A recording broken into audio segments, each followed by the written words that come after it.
What's up, YouTube? Capital G here. So I went to regionals yesterday, and obviously I played Sotelo Knights. I am not gonna lie, I will put this on Jump Street. I absolutely scrubbed out. It was beyond bad. I don't want to say my level of play and how I played, but just the end result, how I actually finished in the event. Like there's no just no excuse for that. Like I think I tuned my deck so much to beat Necros, and I only ended up playing one. Like, Cleafort was the most represented deck at the tournament. It was 400 players, which I was like, God damn, that's a ton.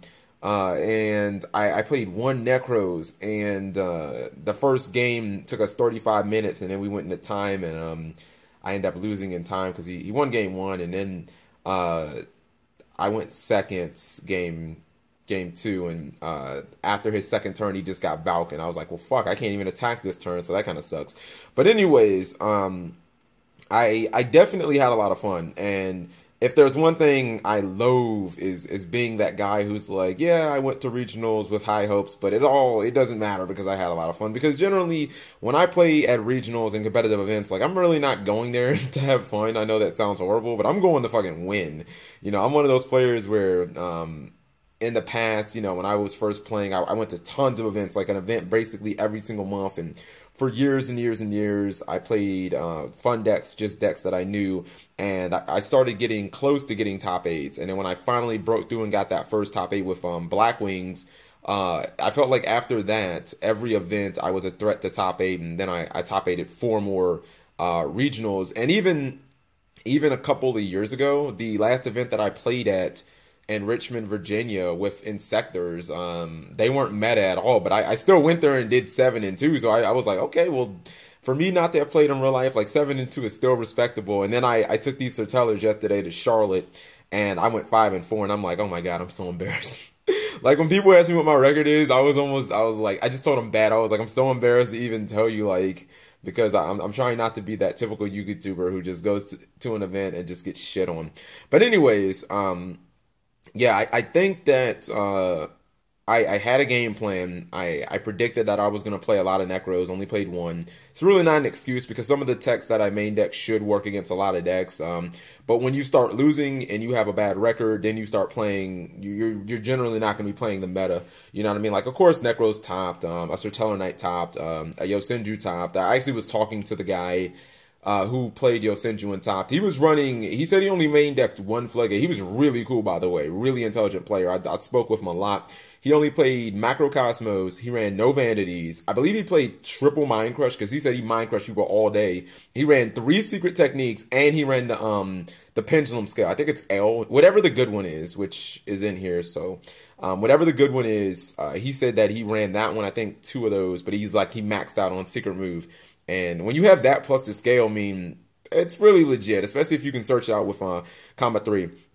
Now, as far as me having fun, I actually had a ton. Like, after I got my 3rd loss, I was like, okay, I'm so mentally checked out. I really don't care about the regional anymore. I'm not going to drop. I'm just going to play because there's a regional in a couple of weeks. I want to get back into the groove of playing in real life. But there were so many people who came up to me, and at least I think the phrase of the day was, "Are you MegaCapitalG?" Because I had at least 7 people either walk up to me and ask me that straight up, or there was one guy about round 2, he was like, "You look familiar," and I was like, maybe you've seen me at another event. He was like, okay, well, see you later. And then about round 8, he walks up to me, he's like, "Excuse me, are you MegaCapitalG?" And I was like, I am. And I just had so many people who came up to me, and I was talking with them, chilling with them. People I didn't even know, I would sit there between rounds and talk to them for like 10, 15 minutes just about the game, all types of interesting things. It was really a fun time. I'm one of those people where I literally can just enjoy sitting and talking to somebody about Yu-Gi-Oh,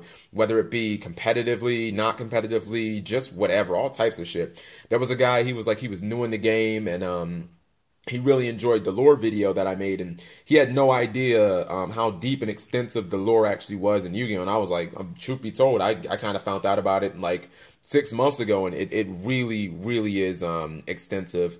I saw the card guys there, Spoofy, representing Georgia. There was a lot of Georgia players there. Georgia, they were definitely in the house. They drove all the way through South Carolina. I'm going to be collaborating with him within probably the next month or so. You'll probably see him on my channel. You'll see me on his channel. He's definitely trying to do a lot of big things in YouTube, and I'm glad that he's fully committed back into to YouTube again. He's a little older, you know what I mean, done with school, so I think he can commit more time to it. I was telling him, I was like, dude, there are people that if you're trying to collab with, like Galactic God is the best to work with. And I was like, you also just gotta work with my homeboy Nim Nim. Like I fucking love that white boy. So all right, let's go through the deck list really quickly. And again, I already know 4 changes that I'm gonna do to this deck, and I have a regional in 2 weeks, so I'm gonna probably do them for that event. One Vega. The reason I only ran one is because despite DN testing, what I realized over the last couple of weeks, or the last, I would say, week or so, is that you pretty much never want to draw Vega at any point in the game. Like, Vega is a card you always want to either search with the Neb if you already have Altair in hand, or you just want to Rhoda for it. Like, you never want to draw Vega, and you never want this to be your only Sutellanite, because it's so worthless compared to the other ones. One Regal, I actually liked One Regal. It's a Winda killer. It's a Unicorn killer. It outs the Genlock, which I actually got locked yesterday, and it did actually suck. To Unu, some people run 3. I decided to run Regal instead of the third one. 3 Wolfbark. 3 what's it called? Let's see if we can zoom in a little bit. There we go. 3 Deneb, best card, Stratos. Also artwork on this card. Super underrated. Card is absolutely beautiful. How many people didn't realize that Deneb is totally a girl? Deneb and Vega are girls, Altair and the rest of them are like dudes. 1 Snatch Steel. Great against Cleafort. I didn't really like it in any other match. I kept siding it out. This will be one of the cards that gets cut from my next deck. 1 Book of Moon. This was pretty good. 1 Regeki. I loved it. 2 Duality. I wasn't running this before, and then I added it in. There was only one time in the entire regional where having Duality hurt me, and just in general, what I realized about having Duality in is just it makes your hands way more consistent. It gets you to the Neb way more often. In it, if you run a lot of traps as I did, I think I ran 18 traps in this deck. It's going to be 21. Actually, check that. It might be 22 once I change it. It basically just makes bad hands decent, decent hands good, and good hands fantastic. 2 Shared Ride. I thought I was going to play a lot more Necros. It's like a 1-card stun against them. You draw cards. I mean, I hit it against them, but it just netted me like 1 card and they passed. And unless you can like completely mount them the next turn, then you really didn't do anything. This card is going to get cut. And I played against a lot of rogue decks against like Shadows and Volcanics, and it just didn't do anything. They would have like 1 card in their entire deck where I could activate it. It's good against Cleafort if you use it on like Summoner's Art or something like that, but you know, even on a Scout, but outside of that, it's like not great in that matchup either. 3 Rhoda, of course, no explaining needed. 3 MST, we're going to keep those in. Definitely like those. These are actually from Magic Ruler, my favorite set. 1 Breakthrough Skill. It was a tech card. I was testing it out. I actually did end up liking it. I think I'm going to cut it for a Mirror Force, just because every time I saw Mirror Force in this event, it was a fucking blowout. 1 Warning is staple. TT is staple in this deck. Bottomless is staple. 2 Mirror Force. I loved Mirror Force today. There were a couple of unfortunate times where I used it when the Cleafort player had already like completely mounted me and I knew I was going to lose, where it didn't do a ton, but pretty much it was a blowout card. 3 Mind Crush. Yeah, that common though. This 1 common is so ugly and the rest are ultras, and I'm not gonna buy another ultra because it price spiked after I ended up buying the ultras. This was actually really good all day. I sided it out against the rogue, like against like Shadows, but in like game 1 I called Shadow Fusion and he just couldn't play Yu-Gi-Oh! It was actually really good. 3 Phoenix Chain. It's like one of the best cards because you just bounce it with Trevor. And then 3 Alpha Nova and 3 Call of the Haunted. I took out the Oasises because too many times I would open with like Oasis, Call of the Haunted, and like Vega, and I'd be like, what the fuck? So taking out the Oasises, adding in dualities, it means that you get those brick hands a lot less often, and then Alpha Nova is just like the best card in the deck. For the side deck, 3 Effect Veiler, I might take that out. It was supposed to be for like Rogue, like Volcanics. You could side it in against Necros too. So you would have more outs to Trishula. And then obviously you could still hit Maju Sanju, and they just couldn't go just if you shared ride them and they tried to go YOLO, this was supposed to be like one of the ways that they couldn't kill you. You could use this on Trish or whatever other janky card they use. 2 copies of Grave of the Super Ancient Organism. If you don't know what this card does, I'm gonna have a discussion on it. I only played it. It's completely 4 Necros, and I only played against 1 Necros. So I drew it, but when we went into game 2 during the first turn, we were already in time. So it's like I couldn't really evaluate if this card was really good against them or not. I think I might play it. It's between this and Iron Wall. But one of my other side deck cards conflicts with Iron Wall. So I think I might actually play this at the next event. You guys tell me if it's fraudulent. I'm going to have a discussion on it. 1 Soul Drain was supposed to be for Burning Abyss. I did side it in against Shaddolls and Volcanics. I saw it against Shaddolls, didn't see it against Volcanics. I'm going to keep that in. 2 Chaos Trap Hole. This card is really good. I don't understand why nobody plays it. I'm sorry for the shaky cam, guys. You guys are going to probably be like, Capital G, get a goddamn stand. It's my phone. Whatever. Anyways, Chaos Trap Hole is so good because in testing, what I realized is I got really sick of losing to Dinko Sekka. Like, if I didn't have Solemn Warning, I would just auto lose to that card 90% of the time. Especially considering a smart player will summon Dinko, and even if they can't kill you, they'll search Valkyries so that you can't attack the Dinko Sekka. So, yeah, this is not only an out to Dinko Sekka, but against Necros, basically, like, it hits all light and dark monsters. So, I mean, other than Dinko Sekka, what are they going to normal summon? Obviously, Manju Sanju. So, when they summon Manju Sanju, you just fucking use this as a Solemn Warning against that card. So, basically, within 2 turns, they're always going to summon something that you can Chaos Trap Hole. And then it's basically like warning. 3 Fairy Wind, Cleafort, obviously. And 3 Twister. I think that's it, right? Nope, the 2 Dark Holes. I sided 3 Fairy Wind and 3 Twister. I swear to goodness, I like never saw them against Cleafort. They would flip over Skill Drain. I would just fucking start crying because I just never saw my side deck cards. And I sided in 6 every time. And then 2 Dark Hole for just like the rogue shit. But I sided those in against anything that just wasn't meta. I think I might side in Rugs because Rugs work against Volcanics and Yosenju. And Dark Hole was alright. It wasn't great. Then for the extra deck, honestly, it was only like 2 cards all day that I used. Diamond, obviously, Shadow, Burning Abyss, just Dart decks. Trevor, you the real MVP. 90%, actually, like 40% of the time, I went into Trevor. Deltros, you got to run 1.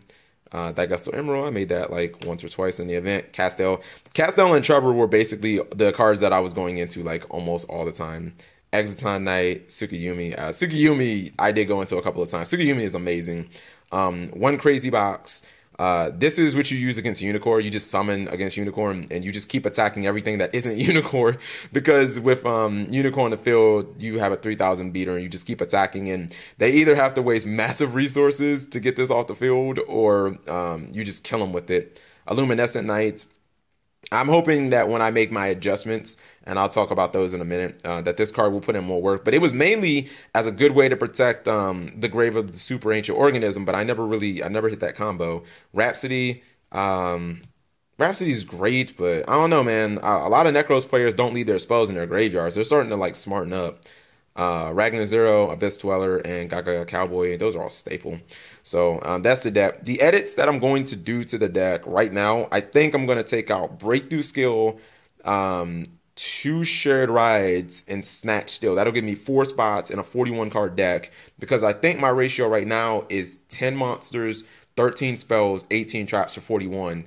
And I think I'm going to add in 3 anti-spell fragrances and a Mirror Force, and that's gonna actually put me up to what, 22 traps, which is, it's gonna be insane. I got Royal Decreed once by the by the Lightsworn player. I still smashed him, and I didn't realize about anti-spell fragrance. I thought it was fraudulent, but what I didn't realize was, not only does it obviously set back Necros players a turn, but I didn't realize you can't play pendulums at all, because you can't set pendulums, which means against Cleafort, your opponent can never play Scout. I didn't realize that, and I was like, wait a minute. So you can't play Scout at all? I was like, okay, that card is like way less fraudulent than I thought it was, because you fucking can't play Scout. So wait a minute, did I just turn on there? Okay, for a second I think I just, there we go. I was gonna say, I think I just fucked up the lights. Anyways, so out of my 5 packs of not Secret Forces, the Secrets of Eternity, they both have secret in their name. These are the 2 cards that I pulled. that were hollow. I pulled a Pot of Riches and an Antra. It's not bad, you know. Pot of Riches, secret rare, it's like $8, $9 card. Antra is like maybe $3 or so. And then I did do some trading. I traded 2 Dragon Master Knights and a Wiretap, and I got basically all of these Yosenjus. I know some of them aren't good. Some of them aren't cards that you play, but I was just like, you know what? There's a chance that Yosenju could end up getting kind of expensive. Not kind of, I mean, they are kind of topping, you know what I mean? So I got basically the entire engine. I got 3,3s, 3,1s, 3,2s. I got the good pendulum scale. I got the bad pendulum scale. I got the Divine Wind, the Training Ground, the Tinkies, and obviously the secret move. So basically, well, hell, I think I have everything except the Lightning Chidori. Like straight up, I think I have every single thing right now to build the deck except the Lightning Chidori. I don't think that there's anything else that I would need. So yeah, cards like Dragon Master Knight that I'm never ever going to use. I figured, hey, hell, convert that in, because these could easily eventually turn into like $3, $4 cards down the line, and that card was only like $5. So anyways, I know I did a lot of rambling, but for the first time in a long time, even though I completely scrubbed out at an event, I actually did have a lot of fun. At the next event in 2 weeks, I'm looking to do a lot better. Again, I'm going to change 4 cards in my deck. My game plan is probably with Anti-Spell Fragrances to start going first so that I can slow decks down. The fact that if I have it, that Cleafort won't be able to play Scout and won't be able to Pendulum at all. Just, I mean, it turns that deck into a beater deck, and it should slow decks down a ton. I don't really like Vandies in this deck, and I think that based on or having 3 Mirror Forces would become even more important then, because then I turn the game into a really slow grind game, and having more Mirror Forces just makes it so my opponent has to summon random Cleaves and just keep trying to attack, and 3 Mirror Forces just kind of makes sense. So let me know what you guys think. Thank you guys for watching as always. I'm sorry this video was so long.